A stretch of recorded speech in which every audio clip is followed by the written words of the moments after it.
Yuan Qiyi memiliki wajah serius, memegang tangan Bai Guanxing di satu tangan, dan meletakkan telapak tangan Bai Guanxing di tongkat dewa. Kakak tidak bermaksud apa-apa, ini awalnya adalah senjata ajaib yang kamu buat. Qin Yichen tiba-tiba terkejut mendengar apa yang dimaksud 7 Raja Kera Besar. Apakah ini sebenarnya harta 10 protos? Tapi mengapa itu ada di tangan Yuan Qi? 7 saudara, kamu bisa menyimpannya. Bai Guanxing akhirnya melepaskan telapak tangannya. Dia melambaikan tangannya, tersenyum. Pertempuran tahun itu, saudara 7 telah membayar kita. Yuan Qi menjadi tidak senang, dan dia berbalik dan duduk kembali di singgasananya, memegangi kepalanya, seolah-olah membenci. Keluar dan bicara tentang kesetiaan. Tidakkah kamu mau? Bisakah kamu mencoba keluar? Ancaman Ci Guoguo ini menyebabkan Qin Yichen menghela nafas. Dia tidak ragu bahwa dengan kekuatan Yuan Qi, mereka jelas bukan lawan. Ini memaksa Bai Guanxing untuk menerimanya. Dan semuanya sepertinya kembali ke pemilik aslinya. Namun, Bai Guanxing masih tersenyum dan menolak. 7 bersaudara, simpan, keluar dan bicara tentang kesetiaan. 7 saudara sangat ingin membantu. Cepat atau lambat akan ada kesempatan. Sekali kita kalah, kita harus menang kembali. Kita akan bertarung dan bertarung dengan mereka. Pada saat itu, Yuan Qi menggerakkan pipinya sedikit, dan mata monyetnya yang kemasan dan seperti api tampak memancar, yang merupakan keinginan bertarung untuk meremehkan Jiu Xiao.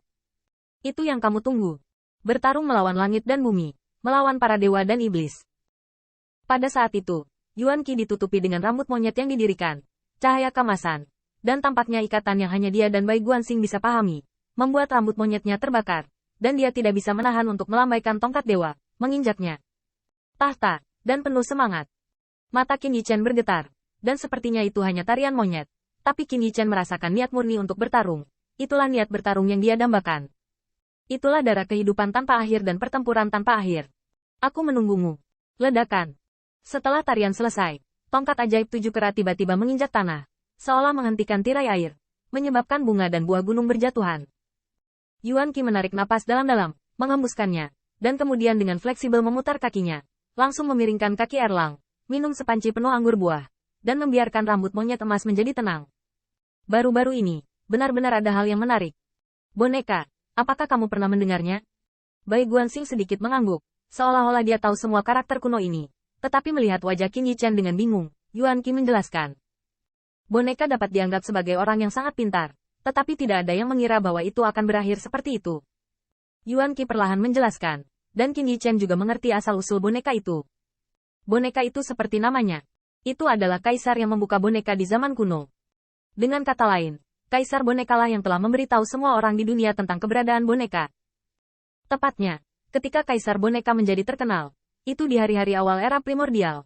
Itu adalah periode ketika 3 putaran maskulinitas yang ganas berubah menjadi gagak emas, dan orang-orang baru saja mengalahkan keberadaan tertentu, memperoleh posisi untuk makhluk yang lahir, dan berubah dari kegelapan menjadi kekacauan. Pada saat itu, ada orang-orang yang dibuat-buat Nuwa, ada gagak emas yang menghanguskan, dan ada banyak legenda perintis dunia. Wayang juga merupakan salah satu legenda. Apakah Nuwa meracik bumi untuk menciptakan manusia? Atau apakah 7 kera menggunakan rambut kera untuk mengubah mereka menjadi kera dan cucu?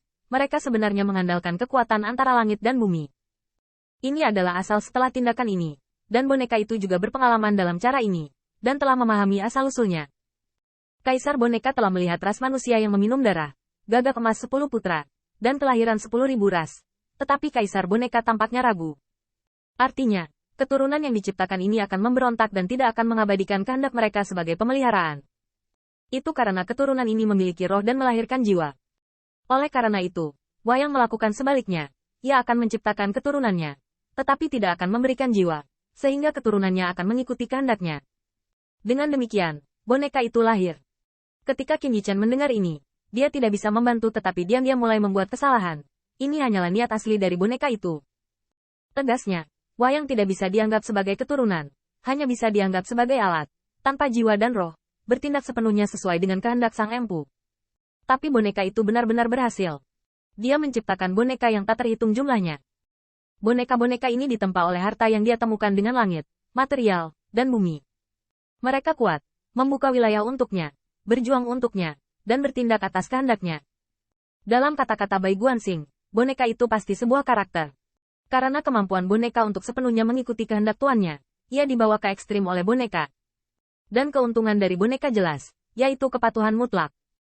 Manfaat dari kepatuhan mutlak terlalu banyak.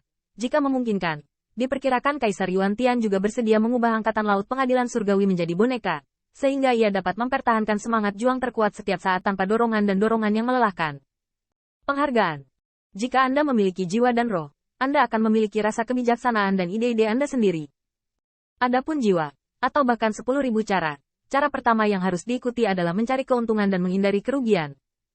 Ini adalah naluri untuk mencari keuntungan dan menghindari kerugian, dan itu berlaku untuk makhluk hidup, bahkan di dunia.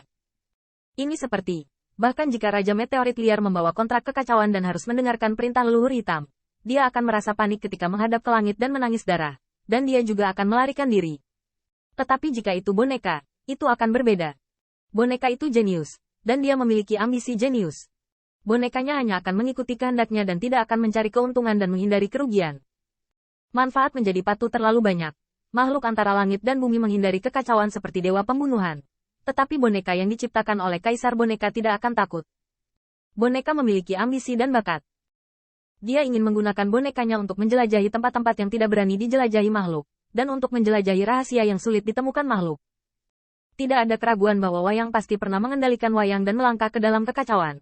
Tetapi sayangnya, masih tidak ada yang tersisa dari kekacauan untuk menelan hal-hal yang tidak bernyawa dan tidak berjiwa. Namun tidak memperoleh keuntungan dalam menghadapi kekacauan bukan berarti konsep Wayang telah gagal. Sebaliknya Wayang yang hanya mengikuti kehendaknya memang telah banyak membantunya memperoleh keuntungan. Boneka-boneka Wayang itu berani pergi ke langit berbintang yang bahkan kekuatan kuno tidak berani menginjakan kaki. Tetapi boneka-boneka itu berani pergi dan tidak mau mengambil risiko. Akibatnya, kekuatan boneka menjadi lebih kuat dan lebih kuat, dan dia memiliki lebih banyak boneka di bawah komandonya, dan dia bahkan dapat beradaptasi dengan setiap dunia yang berbahaya. Dan kekuasaan, tampaknya, selalu sebanding dengan ambisi. Boneka itu memikirkan boneka yang baru saja melompat ke dalam kekacauan dan ditelan, dan dia bertekad untuk menciptakan boneka terkuat. Setelah bertahun-tahun bekerja keras, boneka itu akhirnya berhasil.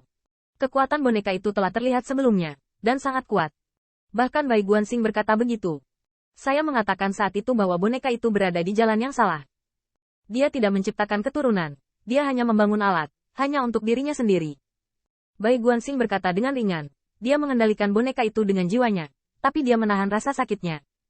Tepatnya, boneka itu sepertinya tidak tahu itu sakit.